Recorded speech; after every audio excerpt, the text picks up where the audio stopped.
दोस्तों सोचिए, एक ऐसी लड़की जो 26 साल से कोमा में थी, ना बोल सकती थी, ना चल सकती थी, ना किसी भी तरह रिएक्ट कर सकती थी। और फिर एक दिन दिसंबर 2018 की सुबह हॉस्पिटल स्टाफ को शॉक लगता है, ये पेशेंट मां बन चुकी है। पर ये कैसे हो सकता है? एक वेजिटेटिव स्टेट में रहने वाली लड़की प्रेग्नेंट कैसे हो गई बिना किसी को पता चले? ये कहानी सिर्फ एक मेडिकल मिस्ट्री नहीं है, बल्कि एक ऐसे क्राइम की है जो हेल्थ केयर फैसिलिटीज की सेफ्टी और ह्यूमैनिटी पर सवाल उठाती है। आज हम इस शॉकिंग केस को डिटेल में समझने वाले हैं कि ये सब कैसे हुआ, कल्प्रिट कौन था और इससे क्या सीख मिलती है। अगर आप इस चैनल पर पहली बार आए हैं तो मेरा नाम है मधु और मैं इस चैनल पर नर्सिंग से रिलेटेड और अब्रॉड नर्सिंग पर ढेर सारे वीडियोस बनाता हूँ। अगर आप नर्स है या नर्स बनने वाले हैं तो यह चैनल आपके लिए बहुत ज्यादा हेल्पफुल हो सकता है। तो शुरू करते हैं। यह case Hacienda Health Care facility Phoenix Arizona का है, जिसमें एक 29 ईयर्स ओल्ड पेशेंट 26 साल से वेजिटेटिव स्टेट में थी। जब वो सिर्फ 3 साल की थी तब चाइल्डहुड सीजर्स की वजह से उसका ब्रेन सीवियरली डैमेज हो गया था। उसका मोटर फंक्शन और कॉग्निटिव एबिलिटीज बिल्कुल खत्म हो गए थे। वो बोल नहीं सकती थी, सिर्फ अपना सिर या चेहरा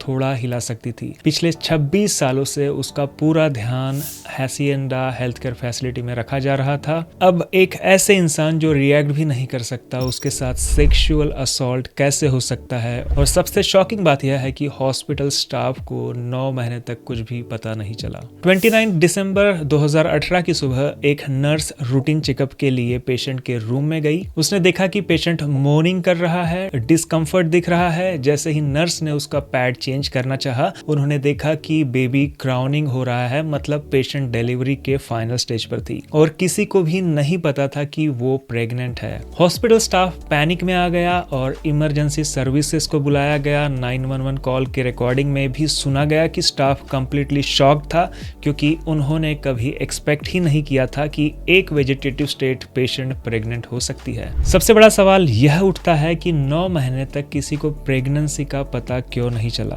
क्या स्टाफ नेग्लिजेंट था? रिकॉर्ड के मुताबिक हॉस्पिटल स्टाफ ने पेशेंट के बड़े होते हुए पेट को देखा, पर उन्होंने सोचा कि ये सिर्फ कॉन्स्टिपेशन या वेट गेन की वजह से है। इस वजह से उसका कैलोरी इंटेक भी कम कर दिया गया। ये एक और बड़ा एग्जाम्पल है कि वल्नरेबल पेशेंट के साथ फैसिलिटीज कैसे केयरलेस हो सकती है। जैसे ही पेशेंट ने एक हेल्दी बेबी बॉय को जन्म दिया, पुलिस ने तुरंत इन्वेस्टिगेशन स्टार्ट की। हासिएंदा हेल्थ केयर के जितने भी मेल एम्प्लॉयज थे, सबका डीएनए टेस्ट कराया गया और तब सामने आया एक शॉकिंग सच। कल्प्रिट था नाथन सदरलैंड, एक 36 ईयर ओल्ड मेल नर्स जो फैसिलिटी में काम करता था। उसका डीएनए न्यूबॉर्न बेबी से मैच हो गया, मतलब ये कंफर्म हो गया कि वही क्रिमिनल है। ये काफी डिस्टर्बिंग बात थी, क्योंकि सदरलैंड एक लाइसेंस्ड नर्स था जो 7 साल से हासिएंदा में काम कर रहा था और एक चैरिटेबल ऑर्गेनाइजेशन भी चलाता था, जिसमें वो डिसेबल्ड और होमलेस लोगों की मदद करता था। पर असल में ये आदमी बहुत बड़ा क्रिमिनल निकला। इसके 4 बच्चे और बीवी भी थी। सबसे ज्यादा हॉरिफाइंग बात यह थी कि फॉरेंसिक मेडिकल एग्जाम ने ये बताया कि ये पहली बार नहीं था। डॉक्टर ने वजाइनल इंजरीज डिटेक्ट की जो ओल्ड एंड हील्ड थी, यानी कि ये पेशेंट पहले भी असॉल्ट का शिकार हो चुकी थी। रिपोर्ट्स के मुताबिक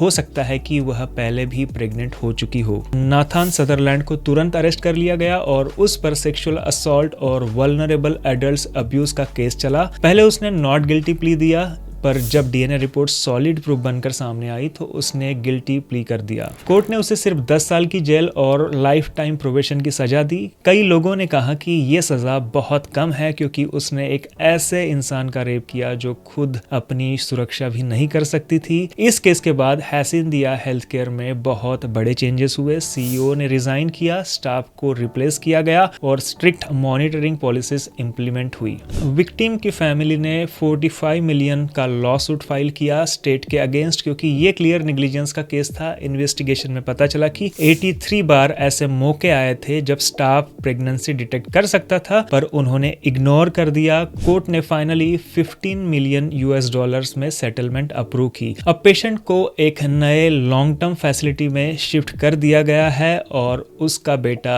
उसके फैमिली के साथ है। दोस्तों, ये कहानी एक क्रिमिनल केस नहीं बल्कि एक वेकअप कॉल है जो हेल्थ केयर सिस्टम के लिए हैस इंडिया हेल्थ केयर जैसी फैसिलिटीज में वल्नरेबल पेशेंट के साथ कैसे अब्यूज हो सकता है, ये इस केस ने प्रूव कर दिया। इस केस के बाद एरिजोना गवर्नमेंट ने केयर फैसिलिटीज के रेगुलेशंस और स्ट्रिक्ट कर दिए। अब स्टाफ की ट्रेनिंग और सिक्योरिटी चेक्स बढ़ गए हैं ताकि ऐसे केसेस फ्यूचर में ना हो। लेकिन सिर्फ लॉ से कुछ नहीं होगा, हमें एज अ सोसाइटी भी रिस्पॉन्सिबल बनना पड़ेगा। अगर हेल्थ केयर वर्कर्स पेशेंट को प्रोटेक्ट नहीं करेंगे तो उनका जीवन कैसे सेफ रहेगा। ये केस एक पेनफुल रिमाइंडर है कि हर इंसान चाहे कोमा में हो या मेंटली डिसेबल्ड हो, उसकी डिग्निटी और सेफ्टी सबसे ज्यादा जरूरी होनी चाहिए। जो इंसान खुद अपनी सुरक्षा नहीं कर सकता, उसकी प्रोटेक्शन हेल्थ केयर सिस्टम की जिम्मेदारी होती है। अगर आपको ये वीडियो इन्फॉर्मेटिव लगी है तो इसे लाइक करें, शेयर करें और कमेंट्स में अपनी राय दें। ऐसे सीरियस इश्यूज पर अवेयरनेस बनाना बहुत जरूरी है। मिलते हैं अगले वीडियो में किसी नए टॉपिक्स के साथ। Thank you so much. God bless you.